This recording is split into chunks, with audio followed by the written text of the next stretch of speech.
Buenos días. Hoy empezaremos con la conferencia plenaria del profesor titular del Departamento de Pedagogía de la Universidad Autónoma de Madrid, promotor del enfoque radical inclusivo de la educación y de la pedagogía radical inclusiva. Dirige el Grupo de Investigación Consolidado Pedagogía, Formación y Conciencia. Ha recibido una veintena de reconocimientos por su trayectoria académica, docente, investigadora a proyectos en que ha trabajado. Agustín de la Herrán Gascón brilla en el ámbito académico con luz propia, pero es en su humanidad, en su humildad también, la que verdaderamente ilumina a quienes tenemos el privilegio de conocerte. Qué bonito, Dios mío. Bueno, pues buenos días a todos y a todas. Muchas gracias por estar aquí. El título de la diálogo pues es Educación para una vida más consciente. Pienso que si hablamos de conciencia y de educación para una vida más consciente, de lo que se trata es de ver, de abrir, de profundizar, de ampliar y de aceptar el reto de la complejidad conciencia, como diría Teilhard de Chardin, más allá de la dualidad. Porque el gran problema cognoscitivo que tiene la educación y la filosofía también es quedarse atrapada en la dualidad. Se trata de observar la educación y la enseñanza distanciadamente, geográficamente y también químicamente. Se trata de volar, porque lo propio de la educación es volar. Y sin embargo, la solemos ver como un gusano, es decir, como un vagón de cola social, cuya función parece ser sobre todo responder demandas sociales, económicas, culturales, no pedagógicas, aunque luego se pueden relacionar. Esta contribución tiene por objetivo o pretende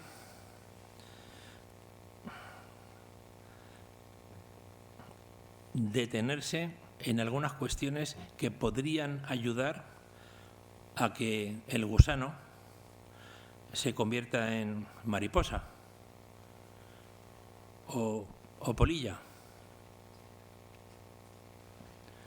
Un tema que podría servir para esto es la pedagogía de la muerte, tal y como lo estamos desarrollando. Pero, voy a poner un pero, imaginando que pudiera ser una pirámide, como la pirámide de Keops,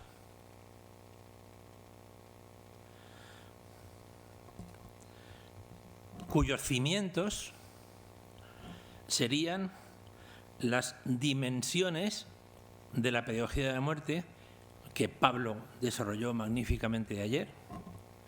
Eso pueden ser los cimientos de la pirámide de Keops, cuyas paredes serían los enfoques, y los enfoques no es uno. El 90% de este congreso ha sido uno. Fallecimiento, duelo, acompañamiento paliativo, uno. Pero nosotros hemos reconocido 6. Y lo que no sé si va a dar tiempo a verlo, seguramente no, pero se publicará todo en el libro de Routledge que comentó Pablo ayer. Y si podemos, lo podemos comentar, pero no sé si va a haber tiempo. Esas son las paredes de la pirámide. Y el recubrimiento, que ustedes saben que la pirámide de Keops estaba recubierta por losas de mármol, etcétera, pues serían los conceptos de muerte. Y resulta que aquí en este evento, y lo dijimos el primer día, y perdón por la anticipación, nos hemos centrado en uno, que es el de muerte como maestro. El de muerte como fallecimiento, pérdida, ese es un concepto. Pero tenemos publicado en varios sitios más de 20. Por ejemplo, voy a poner ejemplillos, ¿no? Muerte como ciclo vital. O muerte continua. Nuestras células están muriendo y por eso estamos viviendo. Y eso es muerte científicamente. Muerte total. Por ejemplo, Guerra Fría, pandemia, extinción de los dinosaurios. A los 2 años y medio el niño ya preconceptúa esto y se extinguieron todos, por un supervolcán, por un asteroide. A los 2 años y medio están preconceptuando esto. O, por ejemplo, el concepto de muerte parcial, que en el año 2000 sistematizamos de alguna manera, ¿no? Una separación, un divorcio, una emigración, menudo, una amputación,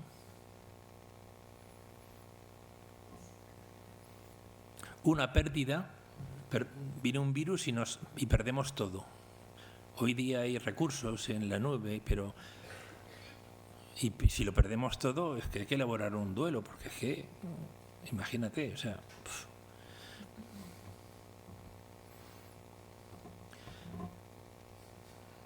Bueno, y así hasta 20. Entonces hay muchos conceptos de muerte hábiles para la educación y para la didáctica y que no estamos viendo. Porque estamos apegados a la normalidad. Y hay demasiada normalidad en pedagogía y en didáctica general. Demasiado normal es todo. Y hemos advertido del riesgo de que en la pedagogía de la muerte empiece a aparecer una normalidad. Porque si aparece demasiada normalidad y se consolida la recurrencia, lo que antes pudo ser río se transforma en un pantano, empieza a oler mal y estamos traicionando el espíritu de la educación. La educación no es eso. Y la pedagogía tampoco. Entonces el reto no está en la pedagogía de la muerte, el reto está en nosotros y está en nuestra formación y depende de cómo se entienda esa formación.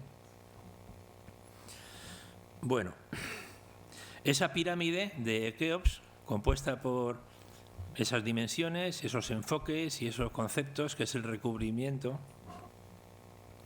estaría comunicada radicalmente con otras elaboraciones, como las micorrizas relacionan las plantas, los árboles, para comunicarse, para avisarse, para protegerse, para apoyarse. La naturaleza es una maestra, como bien dijo Comenio o mucho antes Lao Tse. Y también esa pirámide tendría sus túneles y podría conducir a secretos. Y uno de los mayores secretos, por ejemplo, de la pirámide de Keops, podría ser que nunca tuvo que ver nada con faraones ni con enterramientos. Eso quien está un poco metido lo sabe.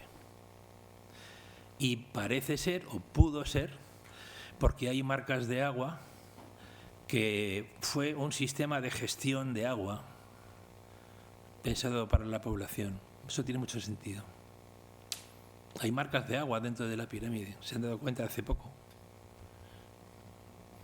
La cámara del rey, la cámara de la reina, todo eso son depósitos, eso no tiene nada que ver con...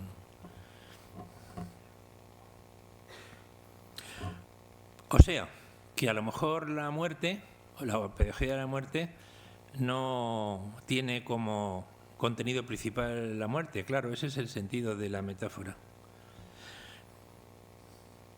Pienso que es muy importante conceptuar la posibilidad de que la pedagogía de muerte y la muerte en torno a la cual se desarrolla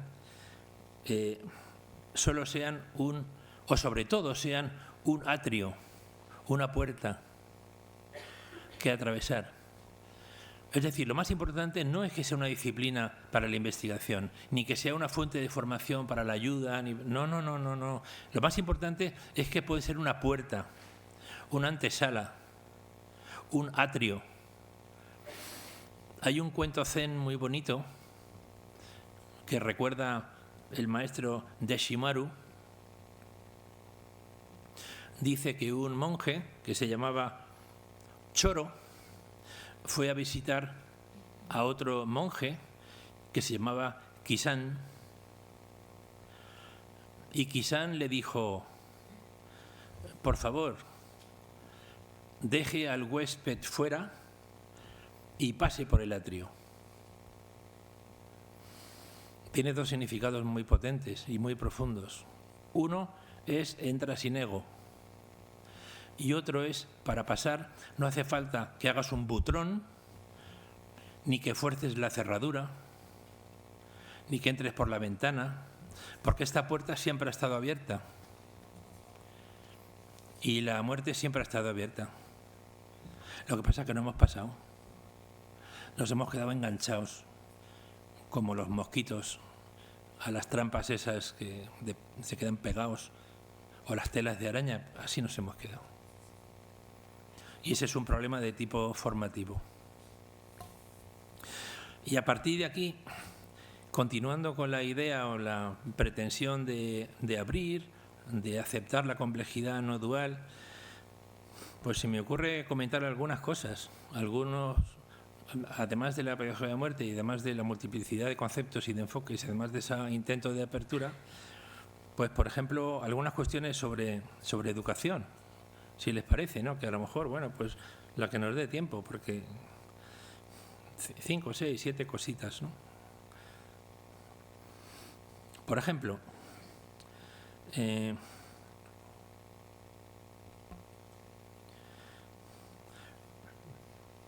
el alumno no es el centro de la educación.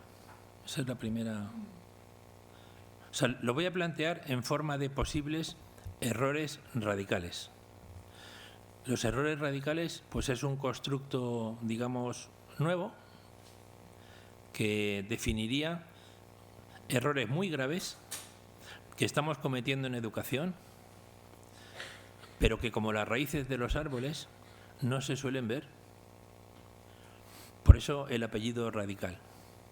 Entonces, uno de ellos posible, lo dejamos en posibilidad, por supuesto, es el alumno no es el centro de la educación. Voy a ir muy rápido porque son muchas cosas y no hay mucho tiempo. ¿Por qué? Pues por la misma razón que cuando viajamos en avión y hay una pérdida de oxígeno y caen las mascarillas, ¿quién se pone la mascarilla primero para ayudar a un niño pequeño, a una persona que no se puede valer? Si queremos ayudar, si queremos nosotros. Luego, el alumno no es el centro de la educación. El alumno es un centro de la educación. Y otro centro somos nosotros, y otro centro es la familia, y otro centro es el centro educativo, la escuela, otro centro es la sociedad, otro centro podría ser la historia o la ley orgánica de turno. Entonces la figura de referencia no es una circunferencia con un centro, no es una elipse con dos centros, sino que es una mora, más o menos, con muchos glóbulos y cada uno con su centro. Y la mora tiene un centro y ese centro somos nosotros. Por lo tanto, si queremos hacer algo en educación, la moraleja de Esopo, que fue muy admirado por Sócrates, pues es muy clara. Empecemos por nosotros. Pero empecemos por nosotros en profundidad, con apoyo de personas que nos ayudan y que nos ayudan a ver, Porque si no empezamos con nosotros y hacemos bypass con nosotros para ocuparnos del alumno, del currículo, de la metodología, de la pedagogía de la muerte y de no sé qué más, estaremos desarrollando un planteamiento sobre la incoherencia estructural. Peor no se puede plantear. Y así es como estamos caminando, más o menos. De ahí la condición de gusano, en fase de gusano, porque esa gusanez, no sé lo que saldrá aquí, la palabra gusanería empieza en nosotros. Otro asunto que podemos cuestionar, porque estamos jugando, ¿vale? Vamos a jugar a destruir, pero con una finalidad constructiva. Vamos a destruir amorosamente porque creemos realmente, no creemos, pensamos, hemos constatado desde hace ya mucho tiempo que hay cosas que están mal construidas. Por ejemplo, basar la educación en la diversidad es otro error radical. Entonces, claro, nos estamos cargando la educación inclusiva, que a nivel mundial es todo. Pues vamos a intentar mostrar por qué, ¿vale? En 2 minutos. Porque la diversidad es una faceta de todos los seres.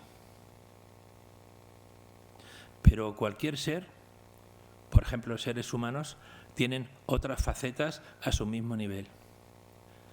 Por ejemplo, la contrapuesta, la identidad.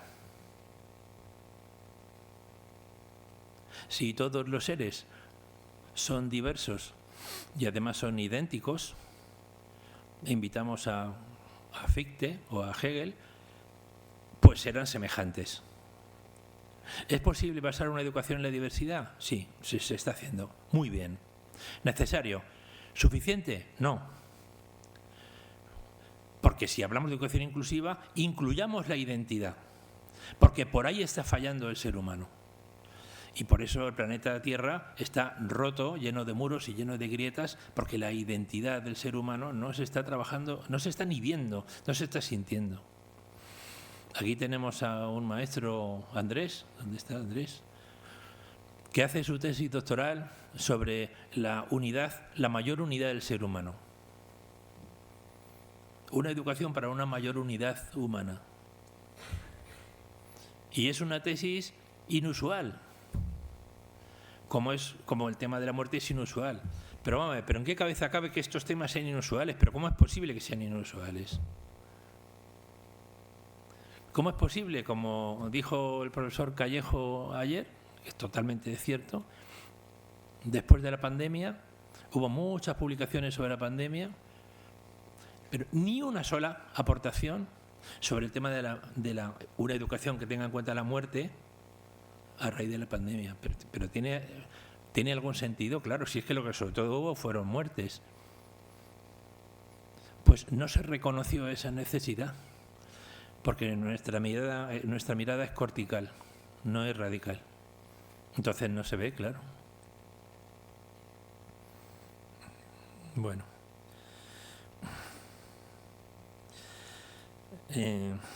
Vale. Entonces, diversidad, identidad. Hay muchísima pedagogía sobre la identidad, se puede hacer muchísima pedagogía sobre la semejanza. Ergo, educación basada en la unicidad.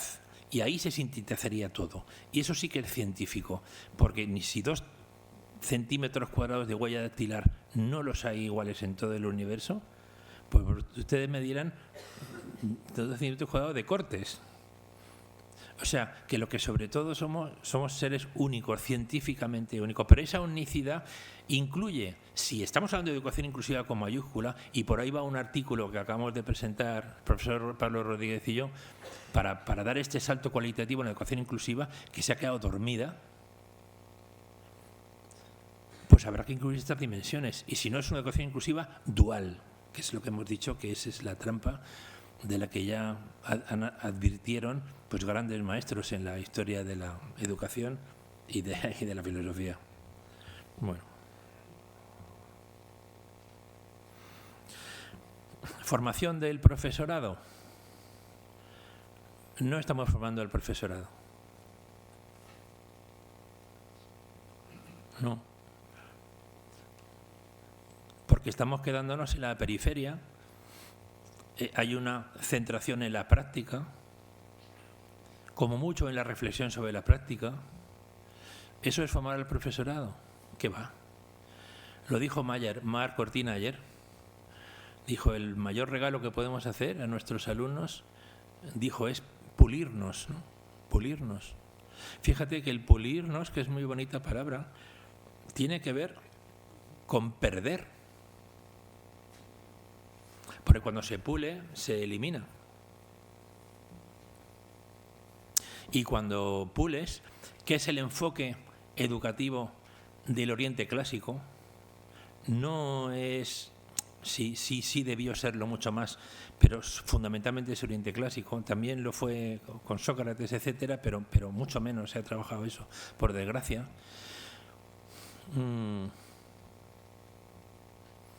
Hay dos tradiciones educativas importantísimas. Una la conocemos y otra la desconocemos. La que conocemos está basada en el saber y la sabiduría como horizonte. Y la que no conocemos es la basada en el no saber,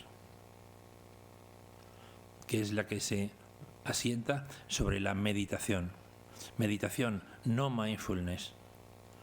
Meditación en profundidad es sin objetivos, sin contenidos, y cuando has practicado mucho tiempo, la meditación se desarrolla sin ego meditador. Y por ahí va la meditación.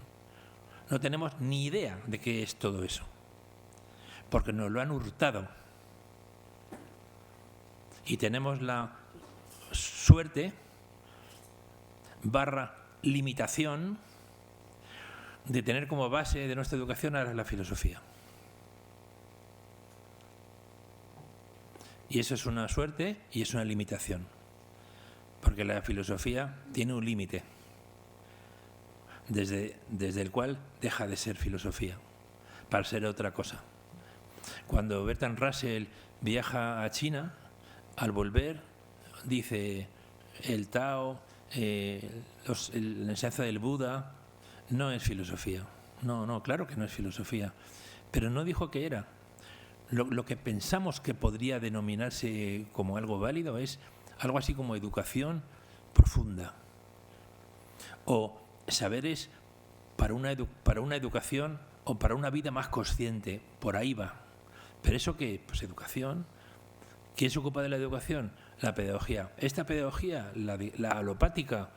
No, esta no. Tiene que ser una pedagogía con muchas más raíces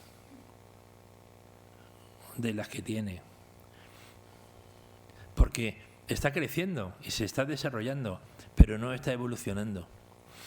Y si algo se desarrolla sin corresponderse con raíces largas y fuertes, ese desarrollo en altura y en porte y en volumen, pues hace que el ser sea inestable y sea peligroso, se puede caer. Un viento de 90 kilómetros por hora y lo tira. Y lo que esta educación, con muy poquita raíz, está generando, son personas cuyo centro de gravedad está en el exterior de sí mismas. Y eso somos nosotros.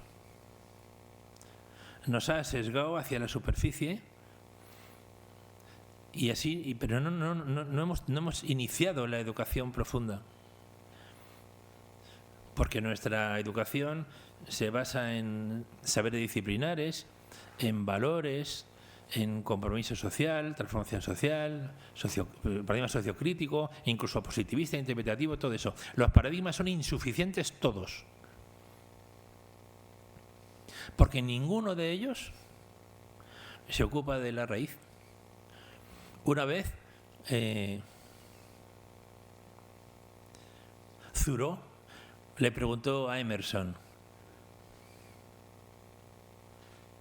Emerson presumió delante de Thoreau y dijo: Harvard tiene todas las ramas del conocimiento. Y Thoreau le respondió: sí, todas las ramas, pero ninguna raíz. Seguramente no estaba hablando como estamos hablando nosotros, o a lo mejor sí. Pero tenemos que preguntarnos si eso que estamos viendo es el ser entero o no. La hipótesis del enfoque desde el que se desarrolla esta contribución es que es un axioma, o sea, no necesita demostración, y es que nuestra mirada es superficial. Estamos en el oleaje, hemos perdido de vista el océano. Y nuestra educación debería ser en términos oceánicos, o sea, completos, cabales, y ¿por qué no una educación de máximos?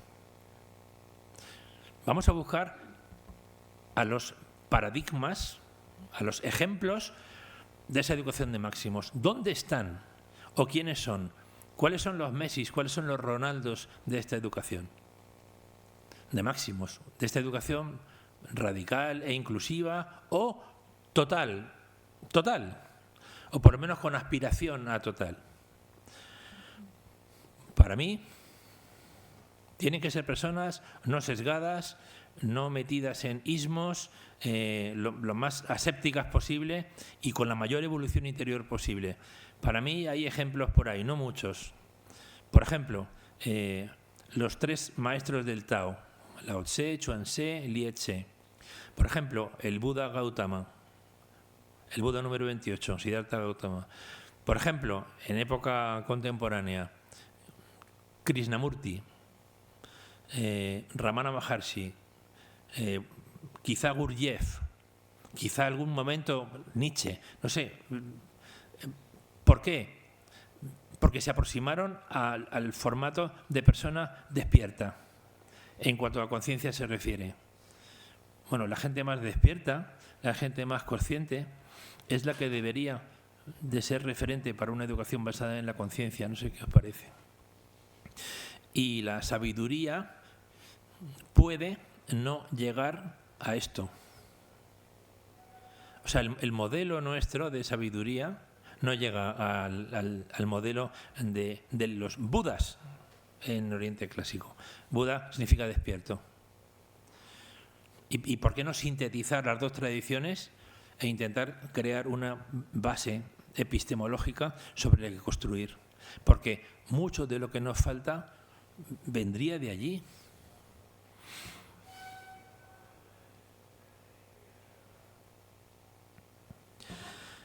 Bueno, otro error radical posible es basar nuestra educación en el aprendizaje. Y eso es un error radical, pero si la UNESCO, desde el informe Faure, el informe de Delors, si es que es todo aprendizaje, el ámbito anglosajón, learning, psicología, aprendizaje, aprender.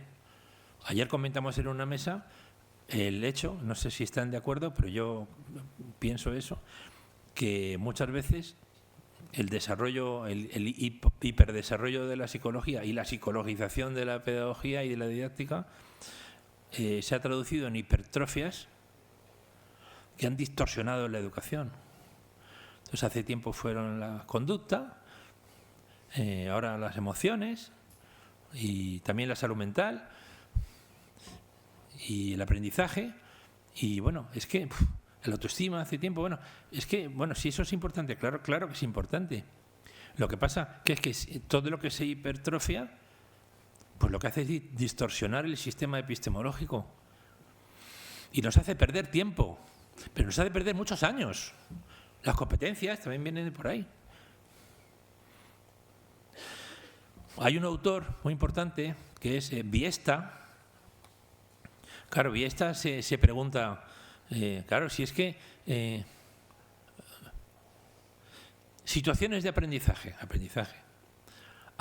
por proyectos, aprendizaje cooperativo, contextos de aprendizaje. Y dice, vamos a ver, ¿dónde está la enseñanza? ¿Dónde está el docente? ¿Pero por qué aprendizaje cooperativo?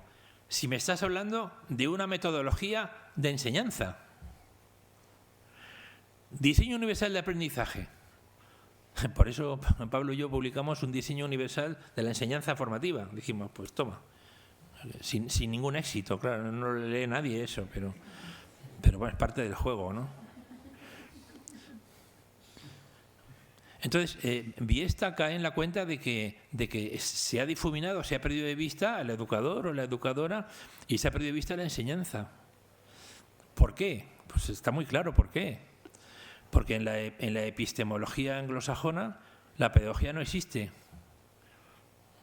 Y la didáctica general no tiene estatus de ciencia, igual que no tiene estatus de ciencia. Entonces, se lo guisan y se lo comen ciencias sociales, fundamentalmente psicología de la educación, que no sé por qué, pues se ha apegado como una lapa al aprendizaje, cuando es un objeto de estudio de la propia didáctica también.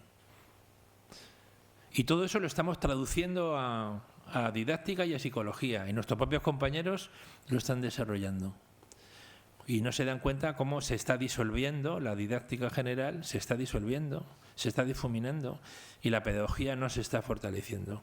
Y cuando una pedagogía se debilita, la sociedad entera pierde muchísimo. Lo que pasa es que yendo un poquito más allá de Biesta, podemos preguntarnos algo muy tonto. Si es que es muy sencillo. Vamos a ver, ¿qué es aprender? Adquirir significados, adquirir conocimientos, ¿no? Puede ser en una exposición, puede ser en una interacción, puede ser en una experiencia. Freinet, si Freinet habla de aprendizaje y Freire, aprendizaje, claro, se adquiere al final por descubrimiento, por recepción, al final adquieres los significados, adquieres los conocimientos. Significados como la Grecia clásica consideraba el conocimiento, ¿no? Bueno, si aprender y aprendizaje, lo dice la Real Academia Española, el diccionario, es adquirir significados, ¿qué pasa con perder? Con perderlos. Es que es lo mismo comer en un comedor que ir al váter. ¿Es exactamente lo mismo? Al váter es el baño, no sé cómo se estará traduciendo. Toilet, sí. Y si no es lo mismo, ¿por qué no se habla de la pérdida? ¿Por qué no se habla del desprendimiento, del desapego, de la desidentificación? ¿Por qué no se habla del descondicionamiento, del que sí habla Krishnamurti? ¿Por qué no se habla de... Mi abuelo, que fue mi maestro, un día me contó la metáfora del globo. Yo le cito mucho a mi abuelo porque era maravilloso y un gran pedagogo, por cierto.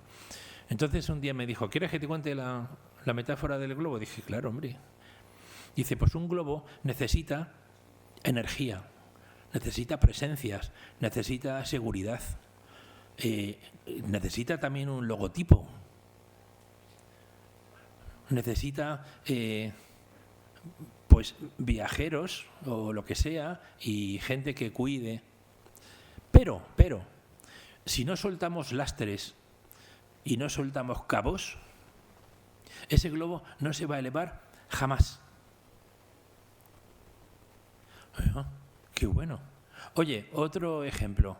Observemos a la naturaleza, como dijo, por ejemplo, Comenio o Lao Tse. Observemos a los reptiles, ¿no? A los camaleones, a las serpientes.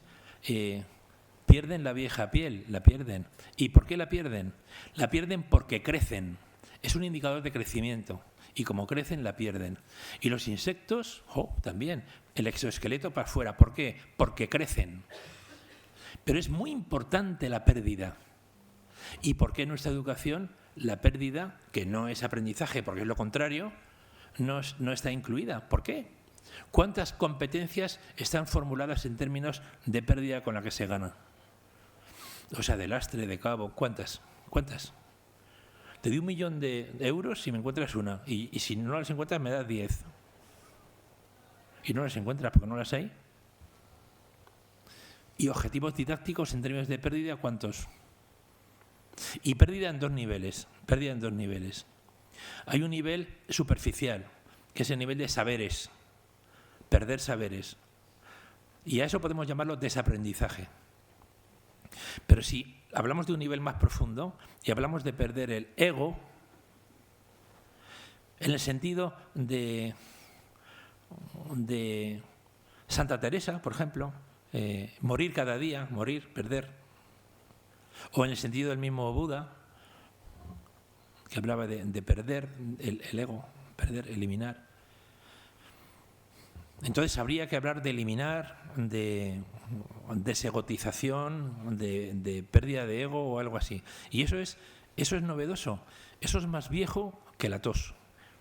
Porque eso tiene solo 2.600 años. Si es que eso ya está en Lao Tse. 2.600 años. Y todo eso, nuestro maravilloso Occidente, con su ego occidentalismo, porque los ismos son elaboraciones del ego colectivo, pues sencillamente, pues no, ¿para qué? Tenemos una sociedad acumulativa, aprendizaje, adquisición. Por eso mismo cuesta tanto temas de pérdida como es este. Porque no se trata de perder, se trata de soltar, de perder, de eliminar, de dejar, de desprenderse. Es muy importante esto. Objetivamente lo es. ¿Y qué estamos haciendo? Pues no lo estamos haciendo. Por eso decimos, podría ser uno de los elementos, de los puntos que pudiera permitir, favorecer que ese gusano se convierta en mariposa. Pues quizás sí.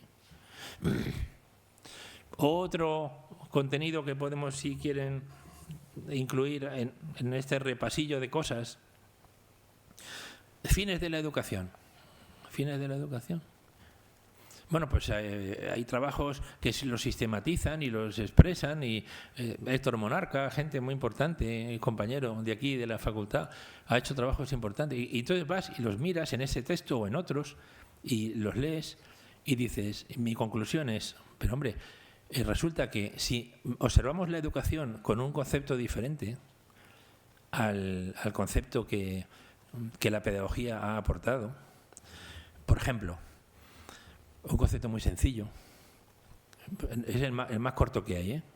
Educación es el proceso evolutivo interior que transcurre del ego a la conciencia. Ya está.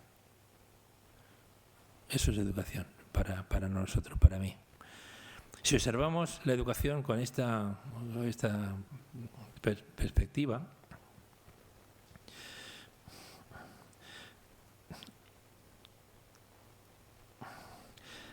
resulta que nos quedamos un poco en las puertas de lo que podría llegar a ser como fenómeno, pero no estamos desarrollando. ¿Vale? A partir de ahí podríamos hablar incluso de educación superior. ¿Qué es educación superior? Educación superior sería, en todo caso, ¿qué es? ¿La universitaria? No, la universitaria no. ¿Por qué se llama educación superior? ¿Porque es la posterior? No, la posterior es la gerontopedagogía, que acompaña a moribundos. ¿Será porque es la más compleja? No, la más compleja pudiera ser una que no ha nacido todavía, que es la educación prenatal, o la llamamos educación inicial, desde menos 0,75 a 2 años. Esa es la más compleja. Entonces, ¿se llamará superior porque es la más difícil? No, la más difícil es la secundaria obligatoria, sin ninguna duda. Entonces, ¿la educación superior qué sería? Aquella que se desarrolla con un maestro o con una maestra plenamente consciente. Ahí hay educación superior. Y puede haberla en infantil, puede haberla en la universidad, puede haberla en una cama, puede haberla en un coche, puede haberla dando un paseo. Porque no necesita ser formal.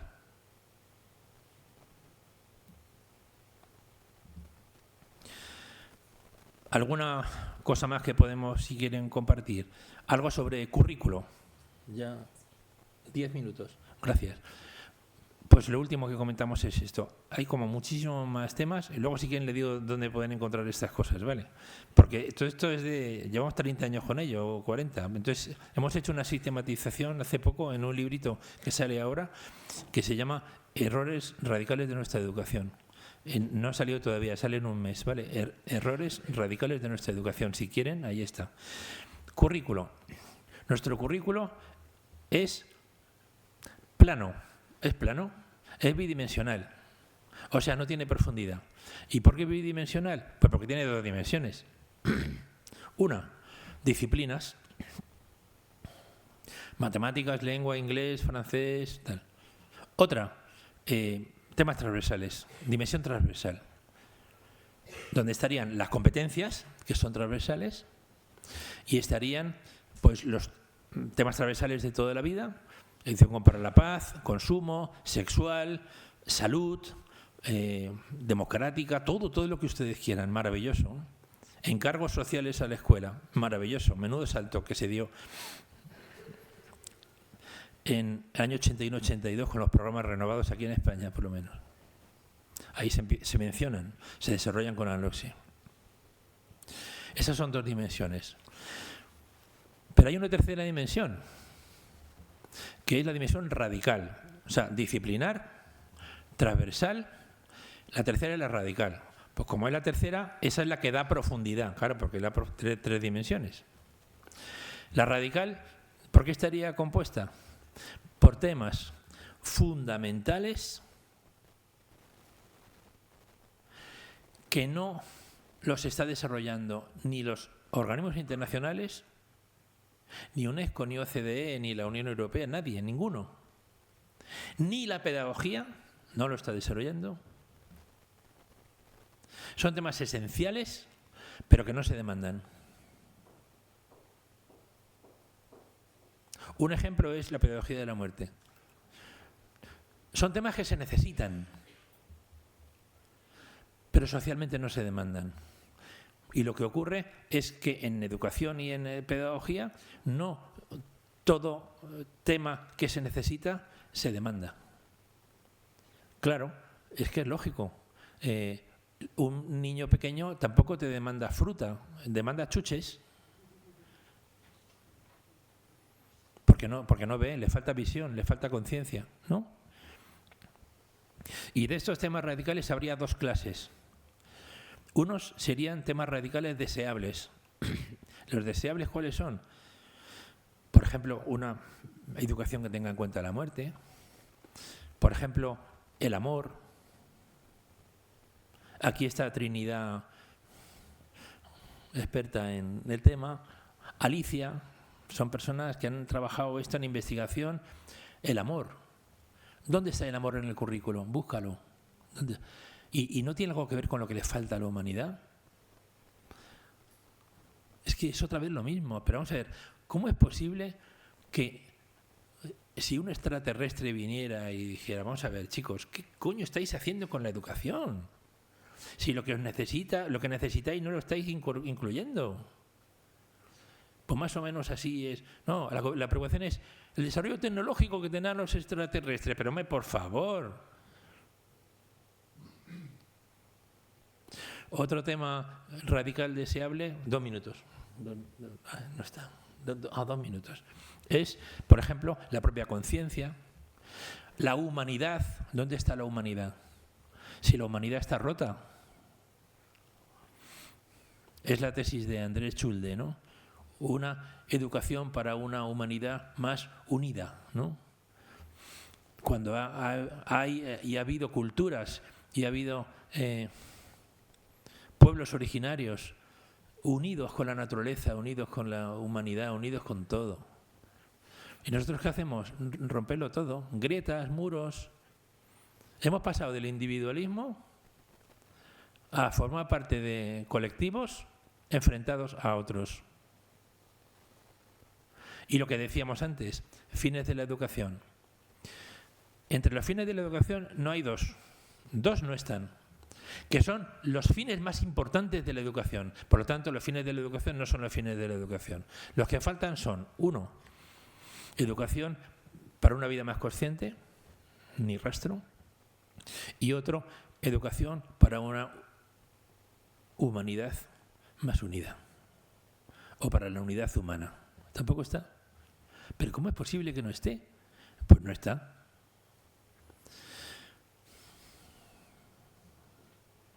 Y luego hay temas de tipo radical, curricular, indeseables o negativos. Por ejemplo, la inconsciencia. Ya decía Jung Decía, el ser humano está compuesto de una mayoría de la población semiconsciente. Es que estamos todos semiconscientes, no nos damos cuenta. Pero todos nosotros, estamos semiconscientes. O sea, vemos poco en cuanto a conciencia se refiere. Y ahí tendría que empezar la pedagogía. Vemos poco no solo con los ojos, que ven poco. Vemos poco con la conciencia, vemos poco con el corazón, vemos poco. Otro tema radical indeseable podría ser la necedad. Séneca y Erasmo de Rotterdam, ¿cuánto han aportado de esto en filosofía? Bueno, pasémoslo a pedagogía, pasémoslo a formación de profesorado. Otro tema radical importantísimo es la estupidez humana.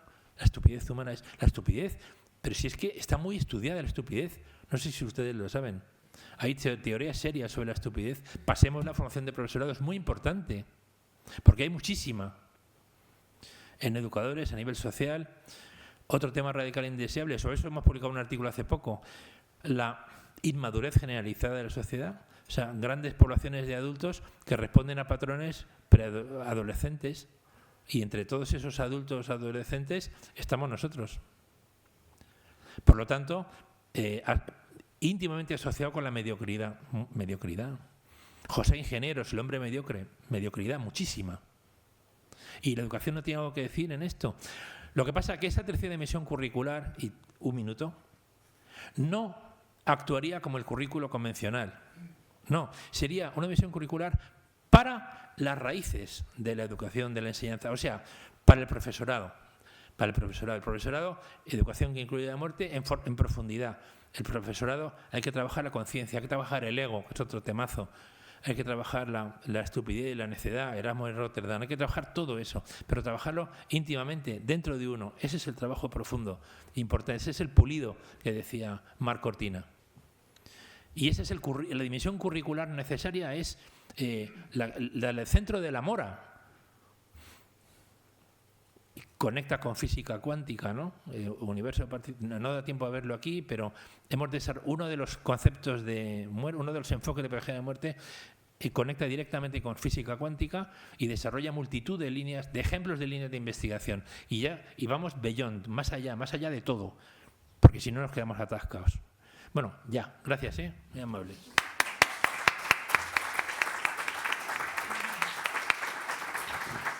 Muchas gracias al profesor doctor Agustín de la Rangasgón por la estupenda, maravillosa ponencia tan inspiradora y reveladora. Ahora tendremos más o menos 10 minutos para preguntas. Quédate ahí. No te vayas.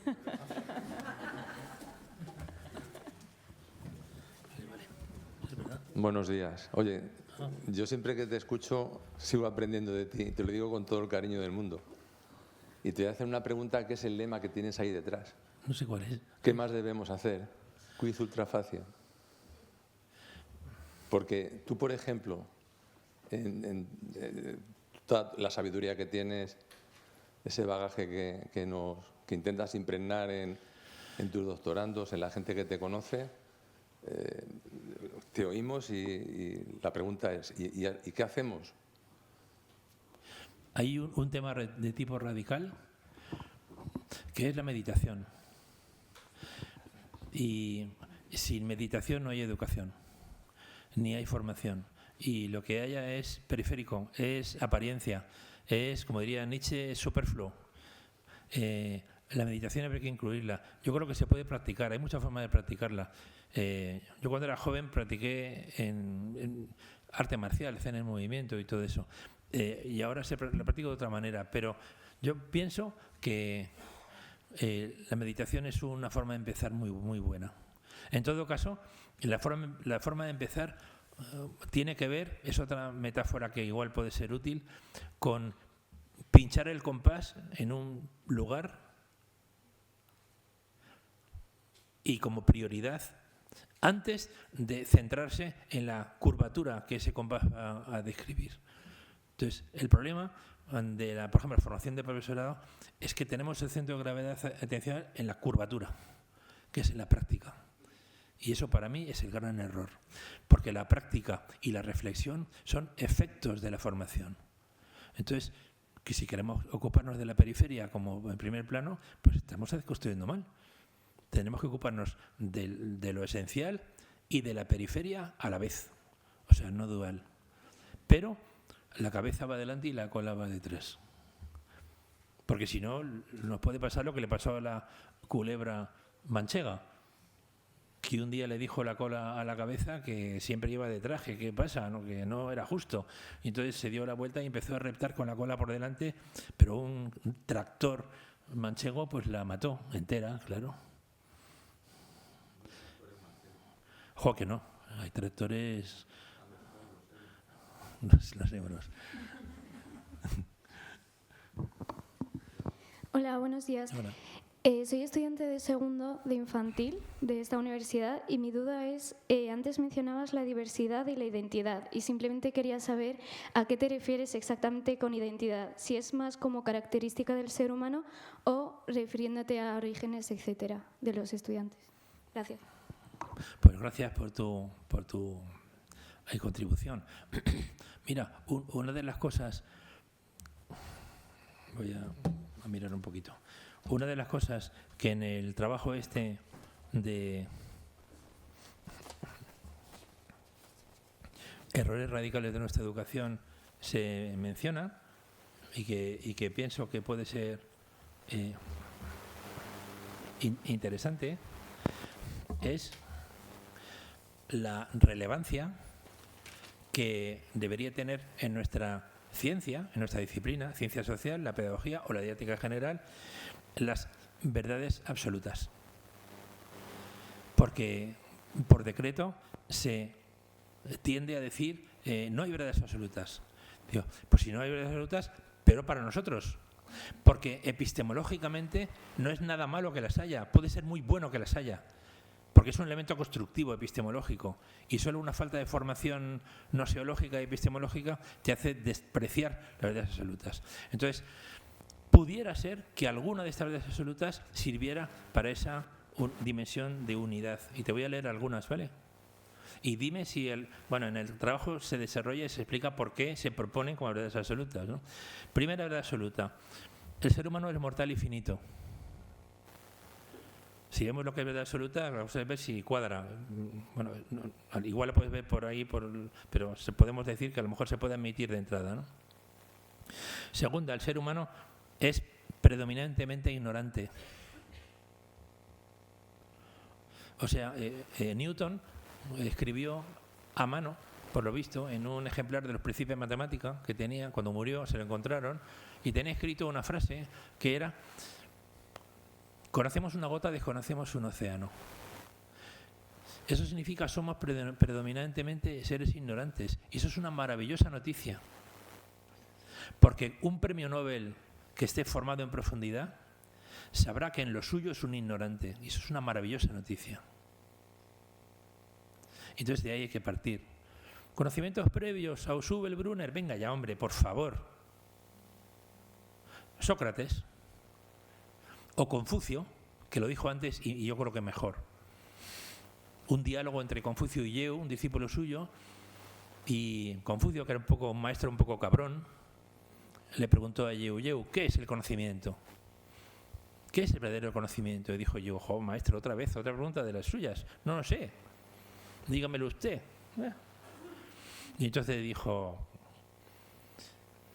saber que no se sabe lo que no se sabe, y saber que se sabe lo que se sabe. Vamos a llamar a eso verdadero conocimiento. Entonces nuestra didáctica, nuestra educación se basa en el conocimiento, en el saber, pero no en el no saber. Y eso ya lo apuntó Sócrates, pero lo dijo antes Confucio. Y es que si no trabajamos eso, estamos trabajando la mitad de la realidad. Bueno, otra verdad absoluta podría ser: la inmadurez y mediocridad son rasgos humanos generalizados. Otra verdad absoluta puede ser que el ego humano es una característica humana muy extendida. Y todo eso es fundamental, aprenderlo, interiorizarlo. Son ámbitos formativos que no existen en nuestro occidente, en el oriente clásico sí. El ser humano es simultáneamente pacífico y bárbaro a la vez. Hay bastante investigación, están por ahí puestas, sobre la posibilidad de que en determinadas circunstancias tú te conviertas en una persona terrible o maravillosamente pacífica. Eso está ocurriendo. Eso tiene que ser un paso más de la educación para la paz. Hay que conocer mucho mejor todo esto. Otra verdad absoluta es que todos los seres humanos que creemos que no tenemos discapacidad intelectual, la tenemos. Y esa discapacidad intelectual se puede describir y está descrita. Hay otras y muchas más. Todo eso podría ser en materia de educación desde y para la identidad. Si es que hoy está sola, es un erial. Todo diversidad. Y la diversidad, ¿qué es lo que hace? Es profundamente comparativa y no une, desde luego que no une. Es una ficción. No estamos viendo bien. Estamos viendo superficialmente el iceberg. Pero ese iceberg tiene que voltearse, equilibrarse, que no está equilibrado. En un texto que llama Futuro de la Didáctica General, hace poco propusimos un reinicio de la didáctica general con todo esto. Hay que resetear, reiniciarlo todo otra vez. O que el iceberg se dé la vuelta. Y por ejemplo, que surja una educación inclusiva con sentido, basada en la conciencia y todo esto. La de ahora es de una fase. Esa fase tiene que terminar. Porque solo es necesaria, no es suficiente. Bueno, no sé si más o menos. Muchas gracias, profesor Agustín. De verdad que ha sido un placer escucharlo. Ayer en las presentaciones yo me quedé callada, me quedaba sorprendida de lo que hablaban y no tenía esa conciencia de hablar. Y dije, no, hoy voy a hablar, hoy tengo que despertar. Primero, en relación a los errores radicales, desaprender. Nosotros, bueno, en Costa Rica hablamos mucho del aprendizaje al aprendizaje, pero yo siempre me quedo en mi cabeza, hay que desaprender para poder enseñar como los demás aprenden. Pero hoy usted tocó un tema que toca otras fibras, otras raíces, porque qué difícil es quitarse el ego de todo mi conocimiento, quitarme la piel para en realidad desaprender. Usted dijo desaprender en la primera fase, el ego en la segunda fase. Ok, pero yo creo que para desaprender, así como usted lo expone, empiezo por mi ego. Y me gustaría, pues para mí, retórico, que usted me dijera, ok, cómo uno se quita el ego, cómo yo me quito toda esa experiencia, todos esos saberes que tengo para desaprender y luego enseñar desde la conciencia. Pues ahí se puede responder perfectamente, ¿eh? La respuesta puede ser un juego. Hay un juego que está incluido en los Vedas, se llama Vichara, y lo recuerda a Ramana Maharshi, que fue una persona muy admirada por Jung. Le prologa un libro, y Ramana Maharshi explica el juego, Long Line Playing, bueno, no sé cómo se dirá, perdón, en inglés, es que yo no. Long Line Playing Conscious.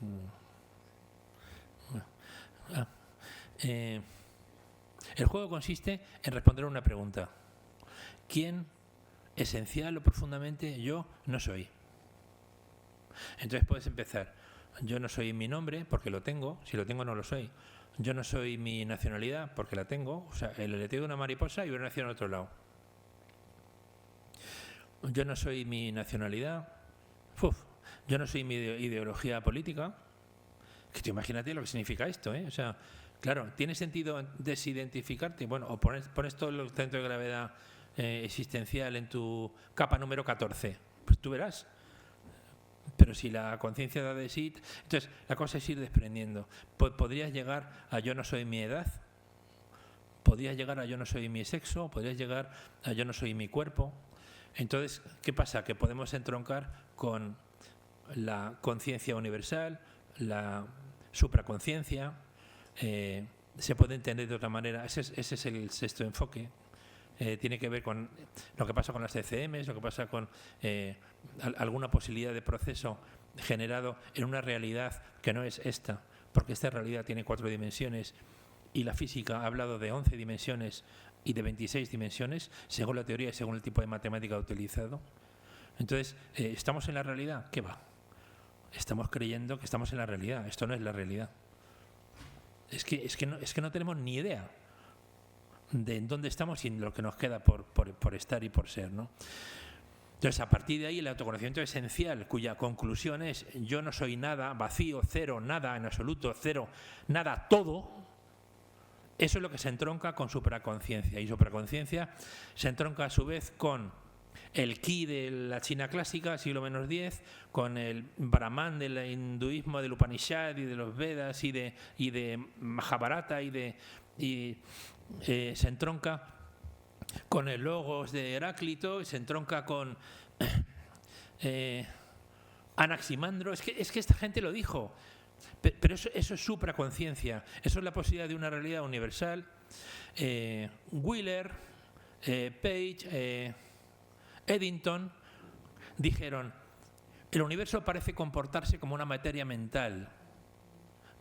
El universo parece comportarse como una materia mental. Y el principio antrópico y la participación, eso es física cuántica.